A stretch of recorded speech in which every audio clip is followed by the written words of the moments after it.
and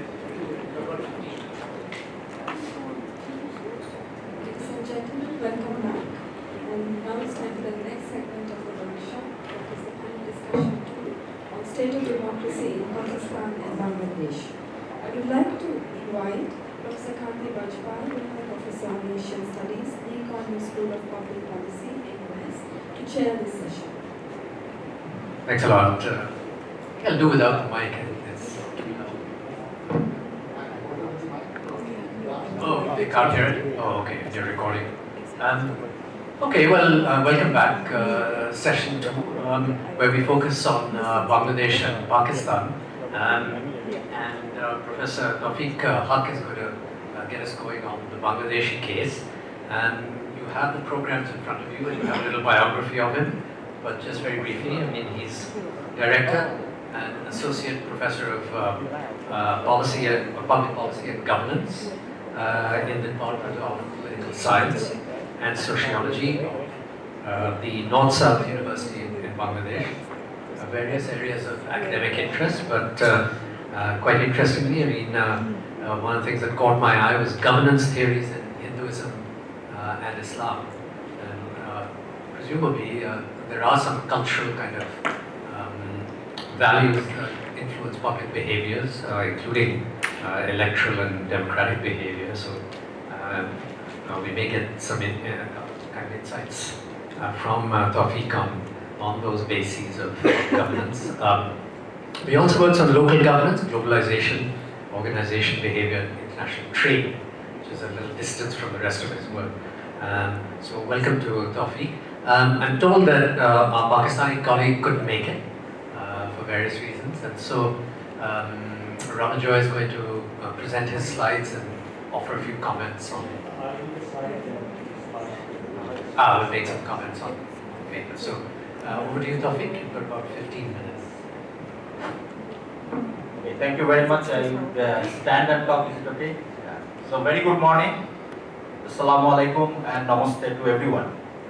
So this is the presentation about Bangladesh part of the state of democracy in South Asia, part 2. So it's like we have titled, the name of the paper is like Contemporary Trends and Patterns of Democracy in Bangladesh in First Century Islam. So we'll go very quickly with some of the basic information of the study that conducted. We all know that the 5 South Asian countries in Bangladesh, we did the survey in 2013 and 14. Because of some political unrest, it was not finished in 2013, so it was back in 2014 also. And it covered 50 constituencies out of 300 and 16 districts out of 64, and the sample population was 2,795. So Bangladesh having 160 million people. So we'll go directly to the findings. At first, I'm not going to compare it with the 2005 data for some obvious reason, because at that time I was not in charge of collection of the data. So that's why I'm just focusing on probably at some point of the time we will do a comparison also. So these are just some demographic profile. More or less, this is a way of our national statistics, and like especially this religion-wise Muslim and Hindu populations, and also in area-wise closer to the national census, and education-wise also. Okay, so the first slide that I want to show is basically these conceptions of democracy, and it is been found that most of the cases, even though the percentage is not much higher, that the general people, this periodic free and fair election is termed as democracy. Basically, generally, in most of the cases, we say that if it is they can elect their leader, that's their democracy for them. And many of them, and probably this is the largest number, that 38% even could not say anything. So this is also very significant, that don't know or can't say. And then citizens' preference for democracy, yes, it is very high. Democracy is always preferable, 71% say it, whatever the condition of democracy is. And almost very few, like 2% said that authoritarian government can be preferred in some instances. And this is significant probably that 18% of the respondents said that it matters little whether there is democracy or non-democratic regime. So there is a kind of indifferent attitude also towards the form of government. And then this alternative to parliamentary democracy and general election, that is again that most of the respondents, 66% is approved, and then some they approve that there can be some way of alternative to parliamentary democracy and general election. There was 20% for no response, and the question was like that we should get rid of parliament and elections and have a strong leader decide things. So in majority of the cases the people say that they don't agree with this, but 14% somehow they gave some kind of the support for this statement. Dimensions and features of democracy, and again as we say that the first response came for the most of the people, like people choose the government leaders to free and fair elections. So electing their leaders at the national level, local level is more important for the people, and they understand democracy in that view, that we can choose our leaders by voting or other means. And the second response were basic necessities like food, clothes, shelters are provided for all. And the third one, the government ensures law and order, and that's quite obvious that probably in South Asian countries, most of the cases, this law and order is very important for the general citizens as a indicator of or feature of democracy.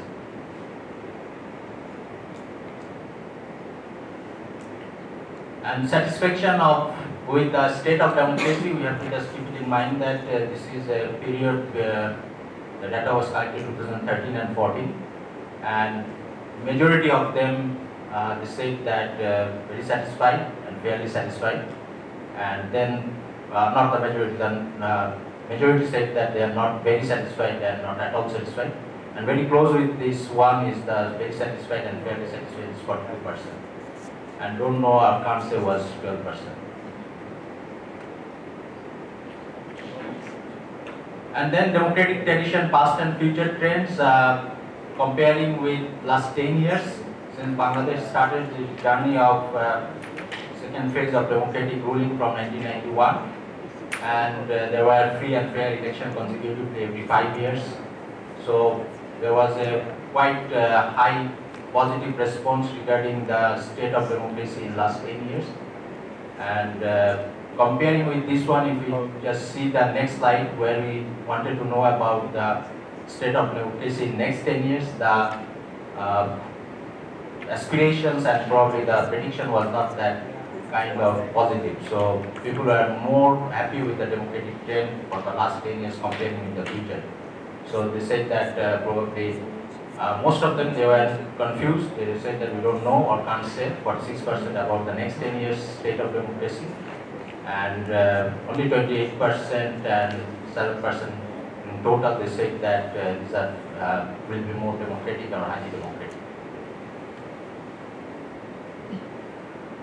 And democratic status of government, and again this we have to keep it in mind that in 2013 that and 14 this 29% said that democratic and 15% undemocratic, and highly undemocratic also 15%. So it was also like a same like the another question that we asked, that a very mixed feeling like democratic and undemocratic. Perceived form of government for holding election, that's a country-specific question. Bangladesh is the probably one unique case, and then also Pakistan followed the same thing. We had this non-party caretaker government from 1991 for during the election period, and up until 2008 elections, all elections were conducted by the non-partisan governments. And now the big debate and the questions and confrontation in Bangladesh politics is regarding this holding free and fair election, and because this provision has been repealed in the constitution after the new government came after 2008. So this question we asked specifically that what form of government do they prefer for holding free and fair election? And almost 57% majority said that they want to see non-party caretaker government, And then it's interesting to see that some also say 12% that representative of all parties should be there in the electoral government when this election will come. But only 12% say that it can be a free and fair election while it is done under the government in power. So that shows that. And it also coincides with when we come to the trust question, that because people has very little trust about the election commission. So this is an interesting findings. And also same kind of the survey and the research has been done by some national newspapers and some other research organizations, and the data is almost similar. Perception of vote as a means to influence quality of governance, and almost 68% say that yes, they think that their vote matters, it has some effect, and only 16% said that no, it doesn't make any difference. Now, citizens' interest in politics, that means we are dealing with some of this political participation issue, and most of them, they said that they are not at all interested, and somehow interested and not very interested is all like 16% and 31%. So the participation issue, even though we didn't show all the data here, but it was been found that the people's participation in politics is not quite visible in this case of Bangladesh. And also this data shows that the following news on politics and activities, that most of the people, like 25%, said that practically they do never follow the politics and activities of government in the newspaper. Once or twice a week is 23%. And then discussion on political matters with family and friends, that also shows not a very impressive kind of situation in terms of political participation of general citizens. Proximity to political parties, almost 74% they claim that they don't feel closer to any of the political parties, and 7% and 6%, these are the two major political parties in Bangladesh, and the Awami League and BNP, so very close, but only 7 and 6% people say that they feel proximity. And now this slide shows the citizens' trust in public institutions, and probably this will also bring the same debate what we were listening before the tea break, because Parliament is having a very high trust, not highest, but is quite high trust, even though Bangladesh Parliament was more dysfunctional than Indian Parliament in 2013. Opposition was not at all there. It was almost like a year-long boycotts. So it's very difficult to answer that why it has been like that. But other than that, the other data shows that more or less probably the same kind of situation like other South Asian countries. Education institutions are very trusted. Army is very trusted institutions. Trade union Parishad, as the Panchayat, the local government body in Bangladesh, and city corporation NGOs. The least trusted organization is police and political party, as it is in many other countries. So it's not much different. But I just want to raise a small methodological question here. I'm feeling tempted to talk about it because so many discussions were there before the break. I think probably we need to think more about this trust question, because even the trust researchers, even in the World Value Survey, this question has come time and again, that whether this is a very justifiable thing to compare the trusts of institutions in the same scale. When I say that I trust a hospital, and I say that I trust the police, is it the same kind of a thing, or can we really measure them in the same scale? And then also the question of institutional trust and individual trust. And those are very, very different, as was been explained by this parliament issue before the break. Probably people have different meaning about when they say that I trust some individual as a representative of that institution, and then I trust the institution itself. So that, for example, someone in the survey, I can remember when I was in the field, I was getting some feedback, like someone said that I I trust my neighbor who is a police. I trust to send my child at his home when I am not at home, and he takes care of my child. But as a neighbor, he is a very trustworthy. But as an institution, police is not at all trustworthy. So these are some tricky methodological things that whether we should have some two set of questions like individual trust. For example, the debate was coming that how much the MPs are trusted as a member of parliament as an individual, and also how much the parliament itself is getting trust from the citizens. Probably we need to think about that part. Citizens' trust in Prime Minister, very important, interesting question and very significant kind of results we got.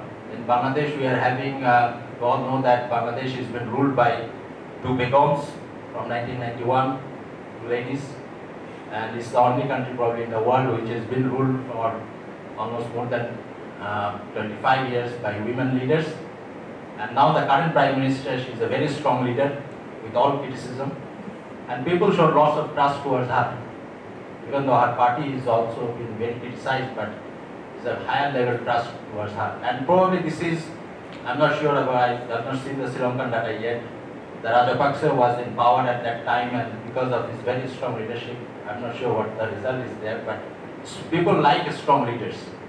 They like decisive leaders. And I'm not comparing it here, probably one of the reasons that Modi got so much popularity because he showed a very decisive kind of a leadership, that he can make decisions. It's not a policy paralysis in Indian parliament. He showed that, okay, I will take decision, whatever, good or bad. So Hasina and the current Prime Minister, she showed that courage. Very bold decisions, very courageous decisions, said many things, knows, and she has a tussle with World Bank, the big powers and others. But she was very adamant in her position, and people liked it because of that reason. But though again I say that doesn't mean that the government itself was very much trusted. Prime Minister was trusted because of her personal qualities. Citizens' trust in Parliament, I just again showed it, highly trusted, and that doesn't make sense. We couldn't explain it. How can a Bangladesh Parliament in 2013 can be trusted when there was no opposition? They were boycotting, they were in the street, doing agitations, hartals and overroads were going on, shutdowns. So still the people said that we trust the parliament, and that means probably that Shandip was explaining see the parliamentarians' role as a development agent, not as a lawmaker. And as a development agent, they were doing fine. They were building roads, highways, schools, colleges. They were not making laws, and people don't expect them to make law. That's the reality in South Asia. Citizens' trust in military very high, even though there are so many controversial, positive, negative role of military in Bangladesh political history, but still people think that military is a trusted organization. Citizens' trust in police is the least, and that's obvious probably in all South Asian countries. And then this is just a survey data that we want to show that the citizens' view on general election results held in 2008, and since this was under the neutral caretaker government, majority have said that it was free and fair. So now I'm coming to the concluding remarks, and there I will add some qualitative part of the data also. So this whole survey showed a strong aspirations for democratic governance in Bangladesh. Whatever the form of democracy or status of democracy is now there, people still believe that this is the best form. Majority of the respondents have no clear conception about the term democracy. They couldn't say exactly what does it mean. And generalized trust in parliament, local government, military witnessed high score, while trust in civil service scored low. And majority of the respondents view the election commission is not capable and strong enough to hold free and fair election. And one of the least trusted organizations in Bangladesh is basically election commission. The trends and patterns of democracy in Bangladesh can be said to be fragile and unsustainable, and I'm explaining why I'm saying it and why did we claim this thing, very strong statement. Because now Bangladesh having in a juncture between this so-called democracy and development debate.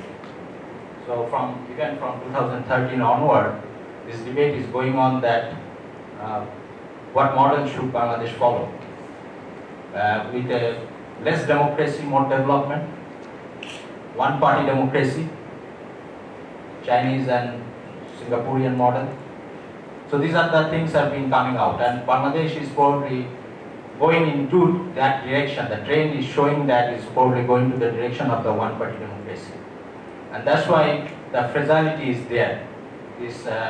And this fragility is also coming with the conflict between two major political parties, which has gone to the extreme situation and can be imagined as a point of no return. So even the situation has come in a way that the confrontational politics in Bangladesh between these two major political parties and also to these begoms has been also transformed into a kind of politics of annihilation.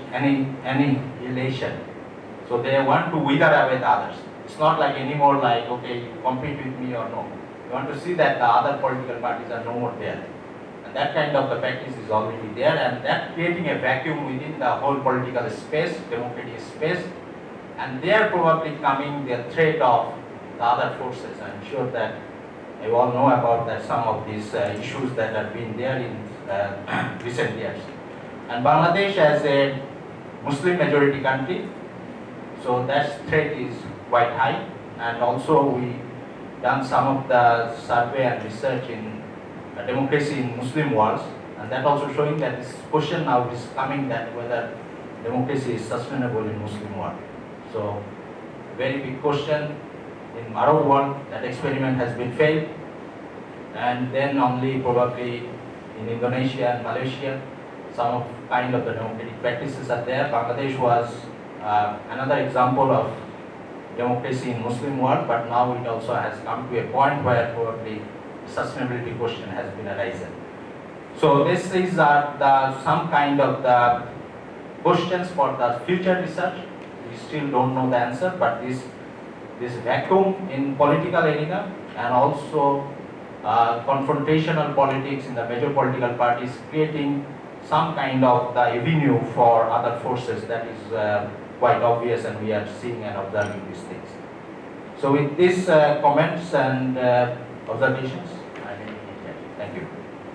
Thank you very much. Rather interesting findings there, some quite comparable to the broad findings for India, some quite different. I mean, it's quite striking that the trust in the Indian Election Commission is very high, but here it's quite low. Shall I turn it over to Ranajoy for the Pakistani data?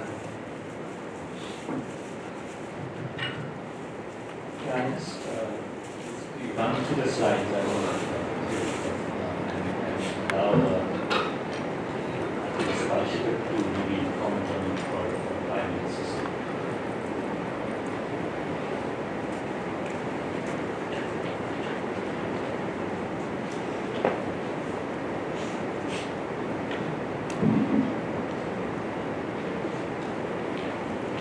Skip the issues which are on the organization that conducted the survey.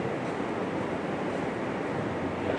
So this is the methodology using sample size, when it was conducted, so 1,487, that is the sample size.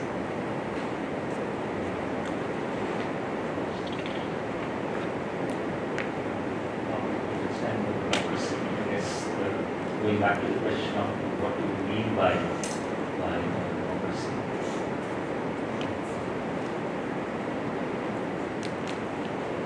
The satisfaction function of democracy, and here see this earlier panel that was talked about whether we should do any comparison, the validity of comparing the earlier 2005 survey and the 2015. Here you have to see a significant jump in Pakistan satisfaction. The dissatisfaction level has also gone up very substantially. Yeah. Actually, the net satisfaction would come down. That's what I'm saying. First of all, was sure. The first part was there, sure. So that was context.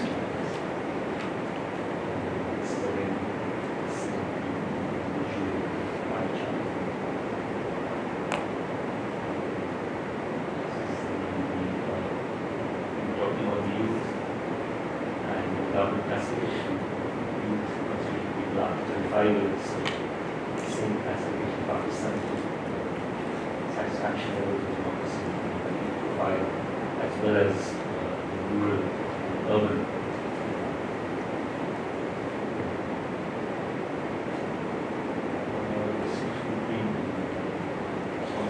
Men and women, here we actually see a significant difference.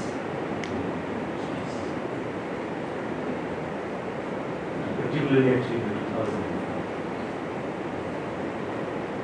earlier 2005.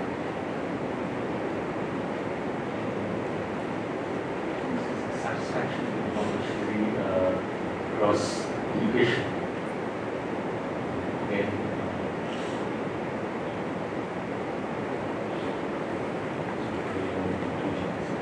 where satisfaction is unlimited as the education levels rise. Here, the virtual media exposure will come up with the very panel. I guess Pakistan survey categorizes the different levels of exposure to media, ranging from very high to no exposure. Again, impacting their responses to satisfaction with democracy.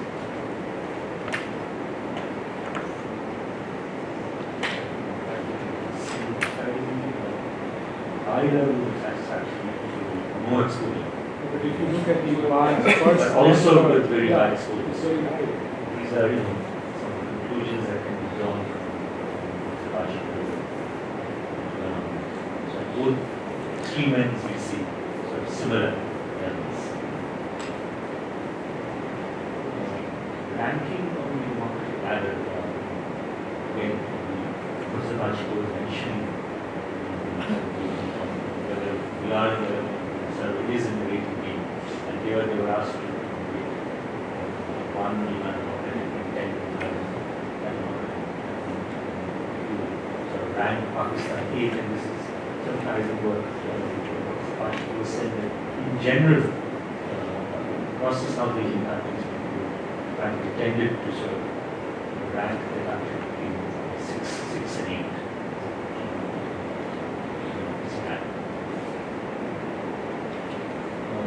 Support for representative democracy, and this again ties into some of the questions that were raised in the earlier panel as well as in Bangladesh. And strong leadership. So we tackle strong leader, military experts, religious leader. And here actually you have comparison of India. I assume as from 2013, bar green.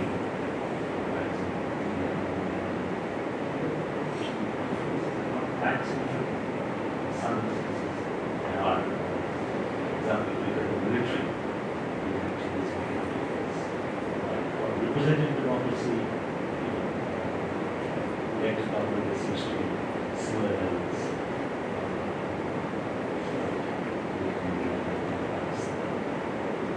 But for religious leaders, you can see low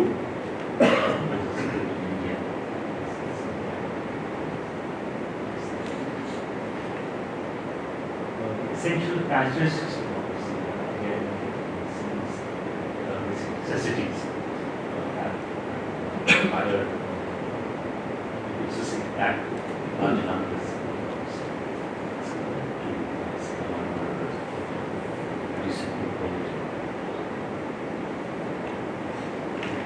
Governance, this is a trust question, goes back whether trust is a useful category. Military, as some people mentioned, this probably cuts across all these operations, military and trust, whichever manner it gets the word trust. India here is actually the grey part. So we have 77% apparently India also trust, which is pretty much almost the same number as Pakistan. Courts actually, courts, the earlier survey it seems five citizens did not really issue that seems to not happen. All that citizens and the police, as the people mentioned, and cutting across some of the countries seem to be stressed, although the Indian police seems to be as compared to the level of satisfaction of the federal government.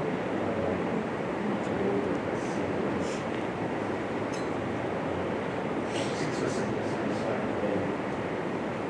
49% also, roughly same numbers. Satisfaction. Exception of the government.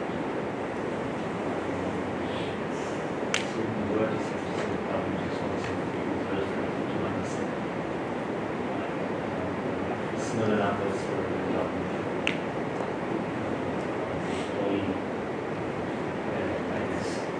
That stems from the phrase that we use in South Asia, especially in Pakistan, government and state being and Maya Sarkar. Okay, so this is corruption. We have found a police station, local Thana,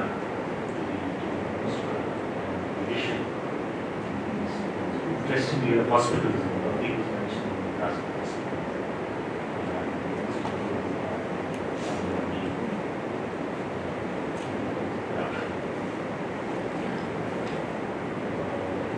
Political institutions. Again, the Prime Minister seems to be trust. Parliament is not doing that well.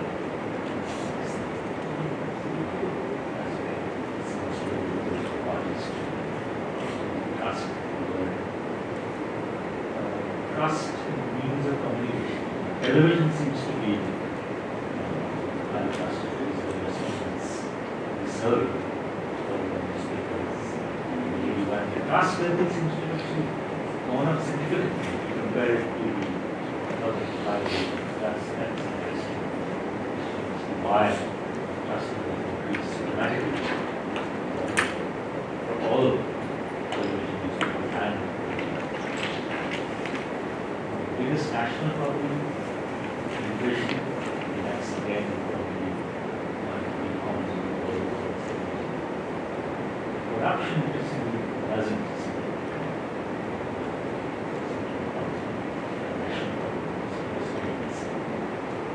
drone strikes, which we see flash on in Pakistan. So maybe that might have some geographical bias to it.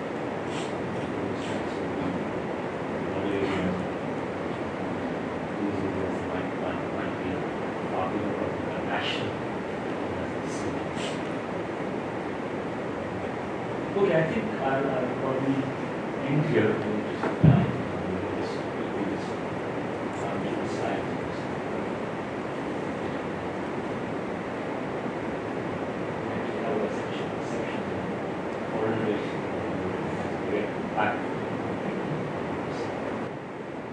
So I think I'll just stop here and allow this discussion between these 5 minutes.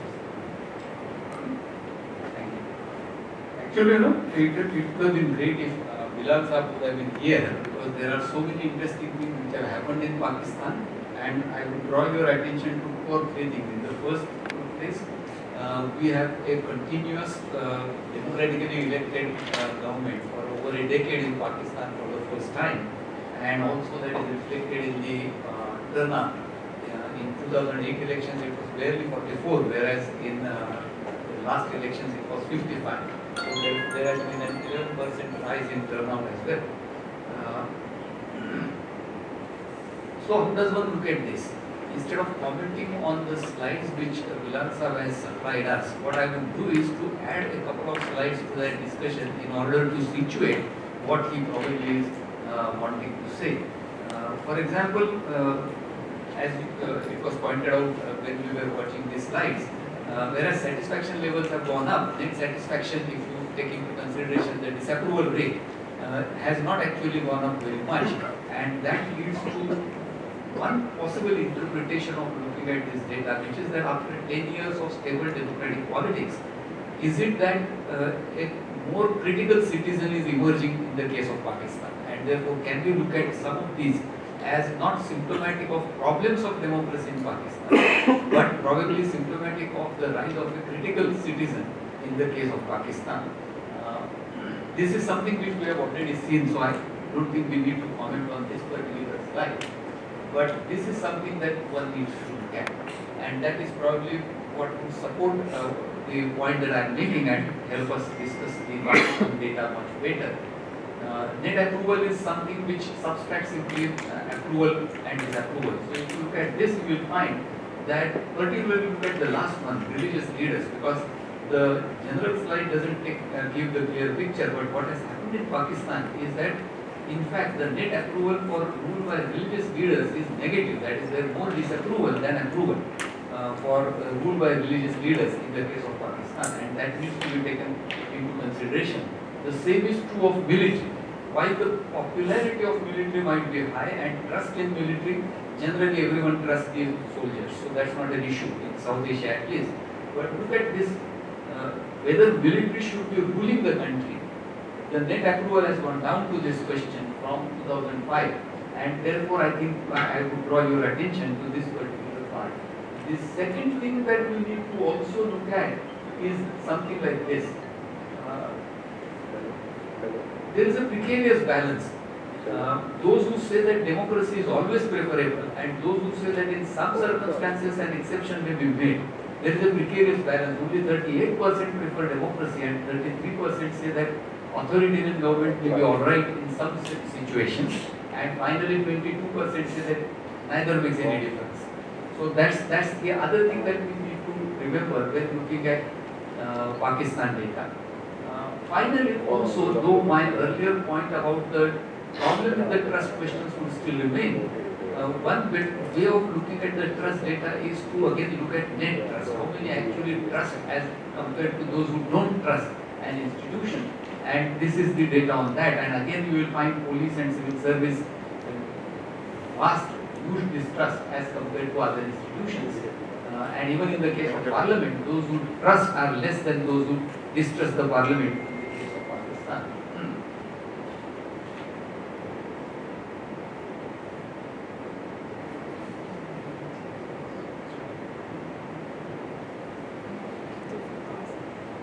And that's why this satisfaction question. That the net satisfaction would be counted on this basis, and then you would find that things are moving slowly. Democracy is getting stabilized in Pakistan gradually, but not so much. One other way of looking at Pakistan data was probably to look at how people look at economy in Pakistan as an explanatory factor again, in order to understand their way of looking at democracy and democratic politics. And you will find that just as while they have much hope in their democratic politics to improve from 7th to 8th to 9th level, there isn't much hope, however, in Pakistan about the economy. And therefore, this is the other issue that I would like to introduce in the discussion, which we haven't earlier in our discussions, which is that people are perceiving economies to be doing better or not so well, and that might have some implication for the way they look at the functioning of democracy. The point, the larger point actually is that then, are we talking of democracy only in terms of the ideal called democracy, or is it that democratic governance is at the center of the discussions? So these are 2 or 3 pieces that emerge from the Pakistan data. Thank you.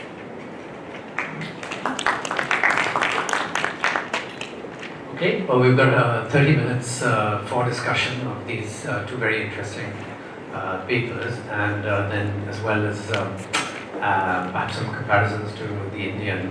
Before I open it up, one of the things that struck me, I was just rereading the other day Partha Chatterjee's work on the politics of the governed, and if you remember that work, you remember he makes a case for democracy in many parts of Asia and Africa as being not the democracy of the kind of liberal democratic democracy we think of as checks and balances, rule of law, the procedural stuff that we talked about earlier, but of something called political society, which looks a bit like what the data show here.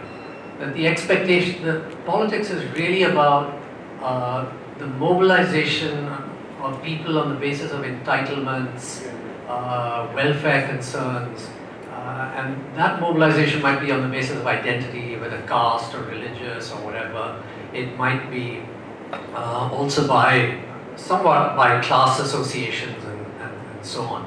So that it looks quite different from, and there may be a dark side to it as well, so that there's mobilization and just for the basis of symbolic entitlements as well, religious or ethnic and so on.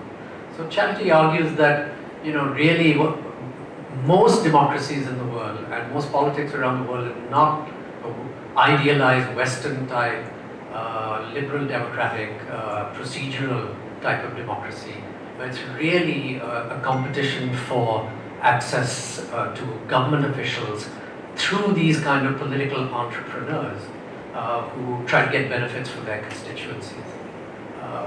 And it seems to me, across these three, the kind of Chatterjee paradigm is borne out rather well. The other broad point, I think, just listening to the three sets of data presentations, is the old Churchillian idea seems to come through. Democracy is the worst system except for all the others. So kind of a tepid, not very excited kind of support of democracy. But compared to any other system, South Asians seem to have arrived at that conclusion in their different ways, through military rule, flirting with all kinds of majoritarianisms and other kinds of incoherent politics. Some sort of grudging acceptance that something like electoral, political society democracy is better than anything else that we could come up with. So I'll just throw those two thoughts out there, but then go to Subrata first, and then Iftikhar Chaudhary next. Yeah. 2 days to the workshop, Dr. said and informed me that a colleague who would represent Pakistan is not able to join us. I said to myself, all right, Murphy's Law has struck again. But today, listening to, watching Ranaja's presentation of the slides, and Suhas, your master is summing up, and Kanti is topping up of the Pakistan data, I feel what I was told in graduate school was probably right, that you don't have to be a cockroach to study a cockroach, that Indian colleagues summing up the Pakistan data can be just as effective. So well done for that. But I would also draw a lesson from it, that the fact that the political citizenship in Pakistan is growing, and Pakistan as a political society is much more self-conscious in this version compared to the previous one, is something which is helping us question the global prejudice against Islamic societies being unable to sustain democracy. So that's an important point to come out. 2 questions I would like to ask here are, first, we are doing this research in an international atmosphere where the given assertion is democracy is the only game in town. That's Fukuyama, that's the justification of making the world safe for democracy, like in the Second World War, again, in Iraq, Afghanistan, and so on. So, when we see in your data that Bangladeshis are tending towards another form of government which they think more appropriate for them, that has to be taken seriously. That the research on the state of democracy in South Asia might point towards away from democracy. So that's something that has to be seriously taken into account. I'm not saying that there's a contradiction between people approving the military and approving strong leadership and still thinking of themselves as democratic. That's not an issue, because in a popular mind, military does what it is good at and representatives do what they're good at. So that's not the contradiction I'm talking about. But the fact that people might democratically choose a way away from democracy is a possibility that democracy research should not exclude by definition.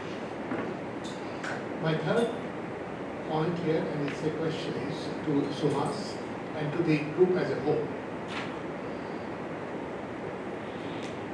Public opinion surveys are not the only way to measure democracy. There is a very respectable tradition of measuring democracy quantitatively rather than through public opinion.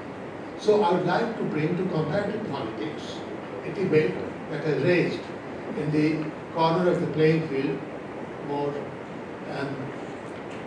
that's Kanti's field, more familiar to those who have seen the debate between realism and constructivism. What is the best way to decide what the world is like?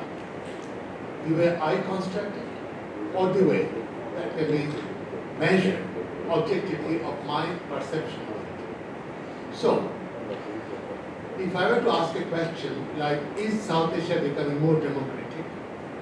One way to measure it would be to see, are there elections taking place? What is the percentage of voting? Are those elections free and fair, and so on? They are all quantitative measures. And then, going back to your data, we could ask, what is the rank that people are giving to their own democracies? So, one would then have a little more confidence in measurements. Otherwise, public opinion may measure not your description of the world, but your aspiration of your wishful thinking. Or as you put it, Suhas, so effectively, you are measuring dreams, not reality. So let's talk a little about the method and why is this method preferred, and how does this method compare to more quantitative methods. I mean, the parliament itself can become an issue. Is the parliament to be measured in terms of how effective it is in producing legislation, how many days it works, or how it is thought of? If we are to link this to the previous session, Sanjay's point would be exactly what are you measuring? The effectiveness of your own representative or of the institution as a whole? And is public opinion measurement best way to measure institutions? Yeah, one could imagine a whole range of measures that are, quite positivist in that sense, which is to say, I mean, a number of human rights violations in a country, all kinds of things that could be counterposed to the self-perception of citizens and actors, and that, as you say, the juxtaposition might be quite interesting. I think our image. Okay, Chair, thank you very much. I have a couple of points to make, both on regard to Bangladesh and Pakistan, and also with regard to these surveys as reflecting the politics as they exist in these countries. Now, for example, the survey, I'm very well presented by what I must say, but the thing is, does it give the picture of what politics is about in Bangladesh? Basically, it's about the management of the great dichotomy in the Bangladeshi society between the Muslimness and lawlessness. And it is the maintenance of this equilibrium that is really what people see as democracy. In neither of the two cases, actually, by the way, democracy has been defined. I mean, you mentioned Dr. Chatterjee's definition. This just shows that these definitions are contextual, and certainly in the case of Pakistan and Bangladesh, they are contextual. So therefore, in Bangladesh, the challenge is creation of an equilibrium between these two dichotomies, basically represented broadly by the political parties, the ones slightly right of center, economically more liberal, slightly more secular. Right of center would be the BNP, slightly more religious, slightly more Bangladeshi nationalism. Now, the equilibrium is probably maintained by almost the Platonic guardians, which is the military, which does not come to politics in the forefront, and to a certain extent by the judiciary and magistracy who have not been mentioned in the Bangladeshi statistics by because the trust in judiciary and the trust in magistracy of the public is important. In the case of Pakistan, Professor, the reason why there is this continuity in democracy is perhaps because real power resides elsewhere. It resides in the army, and the army allows the civilians to hold periodic elections and transfer governance, but not necessarily power. You see, the true governance in Pakistan, the essence of governance is the implementation of the National Action Plan. And the implementation is conducted by the military, it is certainly conducted by top brass. Now, the military in Pakistan probably has more of a positive role than is realized, because to a certain extent this is juxtaposed against the feudal lords who are represented in the political parties, the Khans of frontier, the Waderas in Sindh and the Chaudhrys of Punjab. I mean, they are at the top of the both PPP and Muslim League.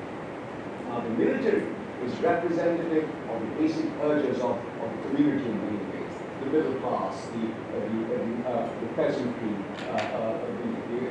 the professionals, they all come into the military. So in a certain way, the military's role, I mean, they're not elected, but they're certainly liberally more democratic in that sense, because they're not feudals, and they sort of balance feudal power in Pakistan. So it's very complex. So what I'm saying is these surveys do not appear to a policymaker to be reflective of the politics as they exist. So what is the actual intellectual value of this? And what does it tell the policymaker? The basic idea is to guide those who govern. And how do these surveys help guide those who govern when they do not, on the surface, appear to be reflective of what exists? Ouch. Okay. So shall I, at this point, I think, before we go any further, because we're running out of time, turn it back to first Tawfiq, and then perhaps Suhas would like to come in, or others, on this, even though you're not part of these two countries. So Tawfiq first. Thank you,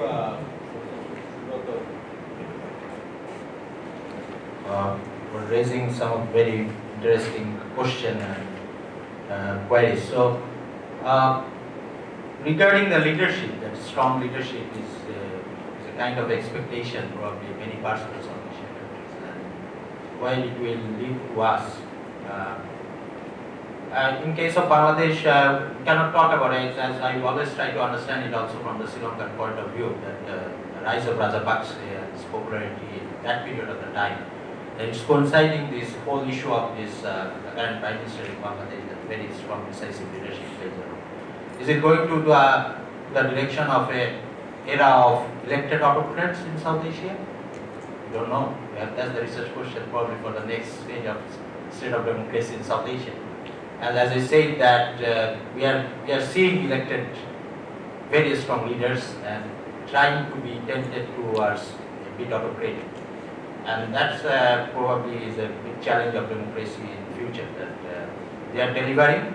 People are more concerned about, as Professor Dastai was saying, that the governance issues, that democracy is also interlinked with the governance issues, that so deliverables. The government is delivering. If they can deliver, so form of government probably does not matter much, especially in Bangladesh probably. And also it's interesting that I also try to ask this question by myself, that in Bangladesh, what if there is no democracy after 5 years? And probably people are indifferent, they don't mind. What's wrong if you have 6% GDP growth and the per capita income is increasing? Bangladesh is now an example of developmental conundrum according to World Bank data. World Bank said that governance is very important for economic development. Bangladesh, China, and also somewhere India showed that with a bad governance you can have good economic growth. It's proven wrong, the World Bank's theory. So all the governance indicators according to World Bank data, India, China, Bangladesh are having negative indicators.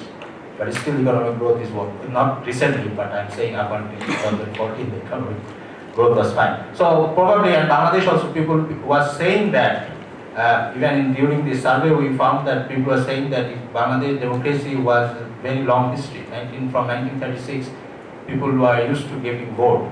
So they will not accept any kind of one-party democracy. But now people are giving different signals. That they say that if government can deliver some areas, we don't mind about the form of government. And that's exactly probably, you can compare it with Singapore, but then the same model probably is now being trying to be replicated, that we will having an inclusive democracy where opposition will be part of the government. So now Bangladesh we have an political opposition party in the parliament who are the part of the government in terms of having ministerial positions. They are the ministers, the opposition are the ministers. And now it's very inclusive. Everyone is part of the government. And government says that, okay, if you have someone good in the opposition, we will co-opt it, no problem. Okay, so that's probably the future, we don't know. And yes, I do agree with Dr. Iftekhar that we didn't address this issue of identity thing because it was a set questionnaire, and that's this Muslim versus Bengali is a very big issue, and we did not address these things because of the whole structure and the design was different. And lastly, I will just probably conclude with that point that military role. Yeah, I think the military has institutionalized their power in the South Asian countries, especially Bangladesh and Pakistan, because it's a long history of the military rule. And we might have a different set of questions to ask military also. Do they want to come to power? Probably Bangladesh and Pakistan, they don't want anymore come to power. Because without coming to the power, they are getting all the facilities and benefits. Why should they take the botheration of ruling? So, it's said in Pakistan military, one of my diplomat friends said that Pakistan probably does not need military that much, the way the military needs the Pakistan state. And the same thing probably true in Bangladesh. Bangladesh and Pakistan military needs the state to take the benefits and privileges. Yeah. Okay, would you like to say something about Pakistan or? Not really, only on the larger issues, both of them have, otherwise you can keep them for a Shall I turn it over to them? We have heard Nepali and Sri Lankan colleagues. So first you and then Pradeep. Actually, I was tempted to select and some realism. Limitation and use of the song. Obviously, methodology out previous survey was rich enough. It was not only survey. I think your mic's not working. Oh, yeah. It was complemented by many other methods like dialogues, case studies. But this time, we are the second round of democracy survey was exclusively we are taking the opinion survey simply because any research will be conditioned by the resources, manpower, and time in comparative previous survey. But we want somehow continue this exercise. And what is the use of this exercise? So he has questioned what is the value of such a quantitative study for the state and for interactions. One simple because it needs a lot of time to explain. Perhaps Yogendra is here. He is the architect of the whole exercise of the regional level democracy studies, putting the survey as central. My simple find is our presentation because of the maybe limitation of the times, too much focus on procedural democracy. Actually, if you go for the whole set of questions, you will find democracy to be seen from the two larger perspectives. One is democracy explained by procedure. Other is democracy as part of the, let's say, substantial democracy, delivery. And it is the duty of the leadership books how he takes the values. So when the core things, the board survey give you the idea of one simple message. There are many messages. One simple message is people of South Asia are, though they were oriented to procedural democracy because of the curriculum we have driven from the UK to South Asia, they were flamed with liberal democracy. And even in my country, when I began to talk about the constitutional democracy, and when I began to talk democracy with differentiated systems, people have no idea. Because the way we are grown up is part of the sort of the curriculum. Okay, I'm on sort of. My response to the both of your questions is there is a clear message. Okay, people of South Asia are inclined to procedural democracy, but they are not happy with the democracy it is operating in terms of delivery. So the finding is not far from what we are living in this sub-continent. Thank you.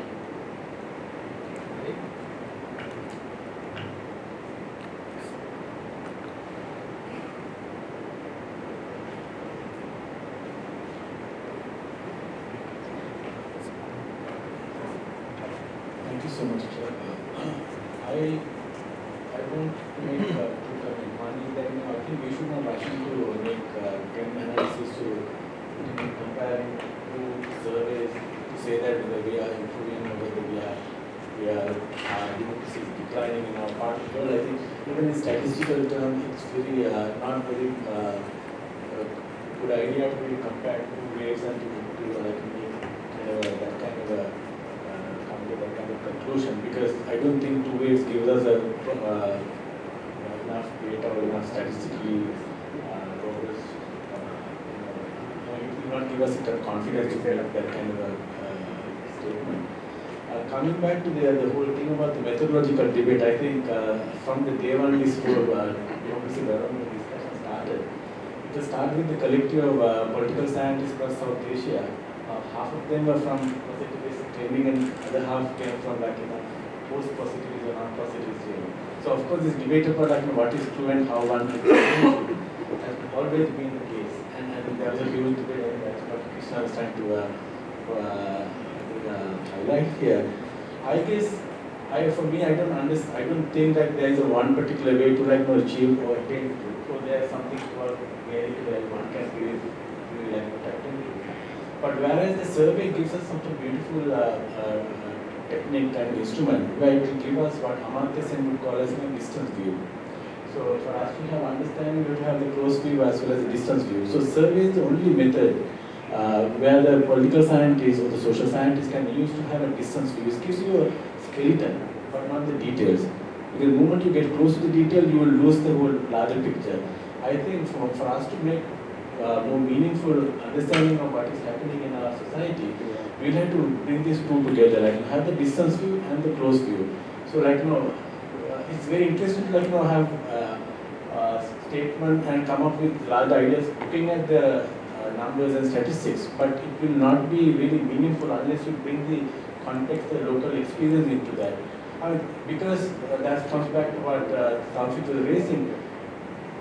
We tend to the Western democracy, Western political theory taught us to look at these things as a very fixed categories, objective categories. But we have really internalized those categories. Democracy could be a kind of religion where the moment you define it, because in our part of the world, you don't need to have authoritarian rule, because within our democracies, we have all the signs of authoritarian systems. So why we need to really do away with that? Military can achieve what they want to achieve through democracy, and authoritarian rulers can achieve what they want to achieve through democracy. So then what do people really assess here? So these are tricky questions. And for example, this reminds me Anthony Downs talking about bringing economics into politics, where he says that when people are in imperfect knowledge, they deal with ideology. So I guess sometimes people might not look at democracy as a system of governance, maybe kind of ideology, larger religion. So then we respond to that. So I guess we got to be cautious, and when we are dealing and analyzing, interpreting our data. But I still believe these kind of larger pictures really help us to keep our mathematics. I think Subrata said that since we started late, we have another 7 minutes or so. Otherwise, we're closing in on 12:15, which is lunchtime. But since we have 7 or 8 minutes, yeah, it'd be good to involve people who would. Yeah, yes, to you. Yeah. And if you could just say, I think for the record, who you are, because the other participants have their name tagged. Sure. I'm a research associate at ISAS. I just have a question in terms of the sample size. Is it the same percentage of the population for each of the studies for each of the countries? And would it be good to have a consistent percentage of the whole national population when doing studies without? A little bit loud. Oh, okay. Wait, I was wondering if there should be a consistent like percentage of the population that one should take when doing studies that are supposed to be representative of an entire population. For example, 6,000 something people out of more than 1 billion, it clearly doesn't sound representative. Of course, appreciating all the resources and effort that goes into even conducting a study at that scale. The other is a comment. I think like thinking about the state of the world, that in terms of the rise of individual capital and the rise of economic inequality, there's increasing economic inequality. And just to look at the US, they say 2% of the population own 80% of the wealth. Is it still a democracy? So I think procedural democracy has to be discussed within this context, in this century and now. So, because power distribution is, I think, integral to democracy, and that's the reason we have a lot of confusion, I guess, at the ground level as to what democracy is, and so to add to that, maybe we can look at how the percentage that owns the wealth, how that percentage influences procedural democracy, and if there's a negative effect. Thanks. Okay, I don't know if, would you like to? Yeah. On this whole question of sample size, let me make this point. SDSA 1 and SDSA 2, I think, our hallmark on this has been our transparency. If you look at our published study, there is an entire detailed note on how we chose our sample. Now, one critical point, especially you raised the issue of India, would 6,000 be enough to make a statement on 1.2 billion? Now, Professor Mitra is here. The larger question often raised is how big your sample is not important, as important as how you chose that sample. Studies have shown that a sample of 6,000 can give you a reasonably good snapshot of what's happening in the country. But what's critical is how you chose that sample. And if you look at all the 5 countries in which the study has been done, one thing that we did after completing our survey is we looked at the demographics of our sample and compared that demographics of the sample with the census profile of the country.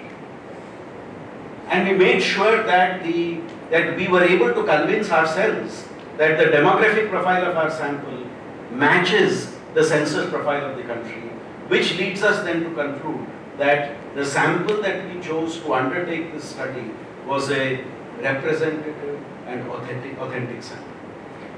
The other quick point I'd like to make is how big my sample is also critical in answering the question, what is the level of analysis I want to do? This was a study of the state of democracy in a particular country. Suppose our analysis was much deeper, where suppose Krishna Bhai wanted to ask that women among the Madhesis who are not educated, what they think about democracy. Our sample size may be too small to actually do that. But when you are asking general questions about different segments of society, I think the type of sample that we chose in all the 5 countries would allow us to make a very, very nuanced analysis of the subject. So I think that's the other factor we get to keep in mind.